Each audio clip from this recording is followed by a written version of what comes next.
Hi ஃப்ரெண்ட்ஸ்ன்னு ஒரு group இருந்தாலே அங்கே இருக்கிற எல்லாருக்கும் ஈவனாக ஒரு ஆசை இருக்கும். அதாவது எப்பயாச்சும் லைஃப்பில் எப்படியாச்சும் ஒரு வாட்டி நாங்கள் ஒரு ட்ரிப் எல்லாரும் சேர்ந்து ஜாலியாக போயிட்டு வந்துடணுன்றது. அதே மாதிரி என்னோடய கேர்ள்ஸ் கேங்குக்கும் அதே ட்ரீம் இருந்துச்சு. அதாவது நாங்கள் எல்லாரும் சேர்ந்து ஒரு ட்ரிப் ஹாப்பியாக போயிட்டு வரணுன்றது. ஸோ அந்த ட்ரிப் எங்களுக்கு சக்ஸஸ் ஆகிடுச்சு. பாரிஸ் டு மால்டா ரொம்ப நாள் ஆசைப்பட்ட ஒரு ட்ரிப் ரொம்ப ஹாப்பியாக போயிட்டு வந்தாச்சு. என்னோடய கம்ஃபர்ட் ஜோன்லேருந்து நான் வெளியே வரதுக்கு ரொம்ப ஹெல்ப்ஃபுல்லாகவும் இருந்துச்சு. பிகாஸ் நான் என்னோடய ஃபேமிலியை விட்டு எங்கேயுமே போனது கிடையாது, ஈவன் எந்த ட்ரிப்பும் போனது கிடையாது. This is the first time என்னோடய லைஃப்லேயே நான் என் ஃபேமிலியை விட்டு என் ஃப்ரெண்ட்ஸ் கூட ஒரு ட்ரிப் போகிறேன். அதுவே என்னோடய கம்ஃபர்ட் ஜோன்லேருந்து நான் வெளியே வந்ததுக்கு பெரிய ஒரு எக்ஸாம்பிள்.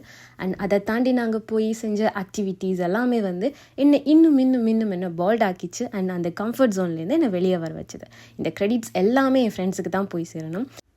ஸோ நாங்கள் மால்டாவில் எங்கெங்கெல்லாம் போனோம், என்னென்னலாம் செஞ்சோம், அந்த டேயில் எவ்வளோ ஹாப்பியாக போச்சுன்றதை நாங்கள் அடுத்தடுத்த விளாக்ஸில் பார்த்துலாம். ஸோ அது வரைக்கும் வெயிட் பண்ணுங்கள். நெக்ஸ்ட் வீடியோவில் வரேன். டாடா.